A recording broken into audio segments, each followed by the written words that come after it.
yang baru, awal yang baru, dan ini adalah tatanan intensitas tinggi, terutama untuk pasar keuangan global, di mana January Fed sepertinya masih akan tetap buka peluangnya. Tapi pertanyaannya adalah kenapa Nasdem kemarin gagal untuk terbang? Nah, sebetulnya bukan gagal untuk terbang, tapi tertunda. Karena seperti yang kita lihat kemarin, bahwasanya pergerakan pun relatif dan sama sekali jatuh di bawah 2030. Dan beberapa alasan dan juga kemungkinan yang bisa menciptakan pemicu pergerakan untuk minggu ini akan kita ulas di video berikut ini. Pagi ini kita berarti harga minyak dunia mengalami kenaikan yang cukup signifikan dari level 71 menuju level 72, walaupun kita belum dapatkan penggerak yang sangat serius untuk menantang level 75. Tapi ada dua hal yang memungkinkan untuk pergerakan hari ini, terutama sejak akhir pekan lalu atau lebih tepatnya mungkin di awal tahun. Jadi, pertama datang dari China, di mana laporan menunjukkan adanya lonjakan perjalanan wisata dari China, dan ini juga kategori yang bisa dibilang tingkat permintaan untuk bahan bakar. Yang kita sempat kupas di akhir tahun lalu, bahwasanya kita sedang menantikan apakah ada lonjakan permintaan tidak dari China. Dan ini gambaran awal bahwasanya panjang libur 3 hari tahun baru kemarin terjadi lonjakan sekitar 128 juta perjalanan, naik 78,4% dari level 2023 sebelumnya. Bahkan melonjak dari 3,1% dari tahun 2022. Nah, yang cocok di sini adalah terkait dengan wisatawan domestik. Tentunya ada hal yang menggembirakan, tapi juga catatan saya di sini kita belum dapatkan apa yang kita sebut dengan pemulihan ekonomi. Tapi setidaknya pernyataan dari Presiden Xi Jinping apakah kali ini memiliki alasan cukup kuat untuk fondasi dasar, terutama Hang Seng yang sampai saat ini masih sempat naik ke level 17.200-an, tapi tertahan kembali dan terkoreksi. Nah, semoga saja di sisi kedua nantinya kita akan dapatkan kenaikan yang cukup signifikan untuk Hang Seng. Nah, yang kedua, alasan kenapa minyak bisa mengakibatkan adalah terkait dengan ketegangan di. Walaupun lagi-lagi saya tekankan tidak ada peran yang sangat mustahil untuk tercipta dalam waktu dekat, tapi ya kita anggap saja ini ketegangan baru terkait dengan tentara Houthi yang mengancam kepada semua kepentingan Amerika. Jadi ceritanya kapal pelayaran atau jalur pelayaran Amerika, termasuk semua kepentingan Amerika, itu sekarang sedang terancam. Posisinya dikarenakan Houthi mengancam Amerika supaya tidak mendukung tindakan agresif yang dilakukan oleh Israel terhadap Gaza. Jadi kita lihat di sini potensinya menyebar ataupun meluas dari yang tadinya konflik antara Hamas Israel kini kepada Israel Palestina dan kemungkinan negara-negara di Jazirah Arab tersebut yang mendukung Palestina. Jadi kita akan coba lihat di sini perkembangan berikutnya dalam 1 atau 2 hari ke depan. Apakah ini akan berlanjut atau tidak? Ada kekhawatiran terkait dengan serangan balik atau aksi balasan dari Amerika terhadap pasukan ataupun tentara Houthi. Jadi dalam 2 hari ke depan, pastikan ini yang akan menjadi garis besar kita. Kalau tidak terjadi kesepakatan ataupun tidak terjadi katakanlah serangan balik dari Amerika, maka efek geopolitik ini bisa diabaikan dan oil ataupun harga minyak dunia kemungkinan bisa kembali drop atau turun. Tapi lagi-lagi, secara teknis memang kita menantikan level koreksi di level 70 ataupun level 9. Di sisi lain ada proyeksi terbaru terkait dengan Fed dan kali ini datang dari Bank of America. Apa itu? Ya, seperti bank-bank lainnya, mensah ataupun nomor yang memperkirakan bahwa kemungkinan Fed memberikan potensi pemangkasan suku bunga di tahun 2024 ini sangat spesifik. Nah, kali ini Bank of America hadir dengan perkiraan mereka, yaitu memperkirakan ada potensi 100 basis point untuk pemangkasan suku bunga. Dan itu diperkirakan dimulai di bulan Maret. Alasannya sederhana, ada proyeksi ekonomi Amerika yang mungkin terganggu terkait dengan kondisi ekspansi ekonomi yang sebetulnya kalau kita lihat dari secara data faktualnya memang inflasi sedang turun, tapi kemudian data pasar tenaga kerja yang masih tetap, dan itu yang akan kita lihat minggu ini, laporan data pekerjaan yaitu terkait dengan non-farm payroll termasuk dengan komponen yang seperti manufacturing PMI ataupun dengan ISM service PMI. Nah, beberapa data lainnya seperti yaitu katakanlah dengan Jones Job Opening ya, itu yang akan menjadi koridor batasan apakah dolar akan melanjutkan pelemahannya di awal tahun ini atau tidak, termasuk efek dari Januari. Dan kita juga lihat di sini beberapa pembahasan terkait dengan potensi soft landing dikarenakan inflasi yang turun tapi pasar tenaga kerja yang kokoh ataupun yang tetap solid.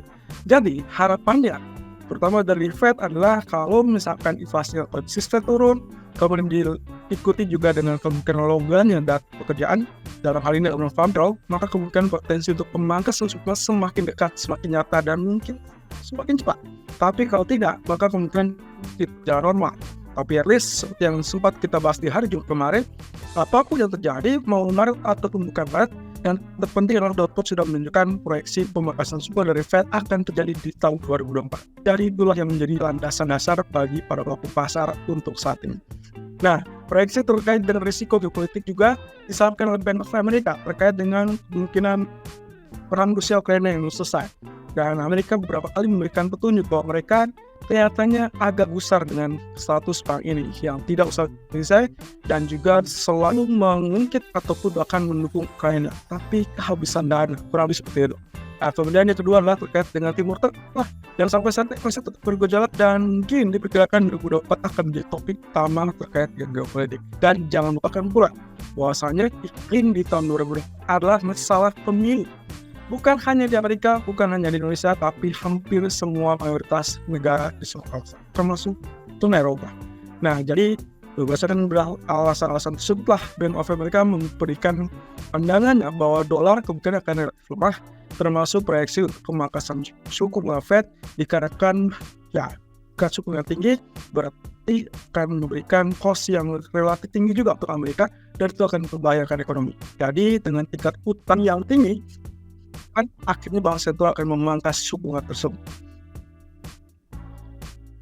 Ini adalah pertemuan FOMC dan yang dekat adalah 29 atau 30 dan 31 Januari yang diperkirakan akan tidak berubah atau dipertahankan, dan Fed khusus menunjukkan sekitar 85% tensinya adalah tidak berubah. Kemudian ekspektasi untuk pemangkasan suku bunga di bulan Maret, Mei, dan juga Juni. Dan itu berarti 19-20 Maret, lalu kemudian 30 dan 1 Mei, dan juga terakhir di tanggal 11-12 Juni. Jadi kita akan tunggu sampai beberapa pekan ke depan terkait dengan data kredit pengangguran dan juga tingkat pengangguran, lalu kemudian yang paling utama non-farm payroll di hari Jumat, dan tentunya CPI mungkin perkiraan saya 1 minggu ke depan yang baru akan kita dapatkan setelah data non-farm payroll. Sementara CME Fed Watch Tools kembali menunjukkan ekspektasi yang meningkat, terutama untuk basis bulan Maret. Ekspektasinya sedikit tipis ya, turunnya 7,8 menjadi 7,24% peluangnya untuk pemangkasan suku sekitar 25 basis point.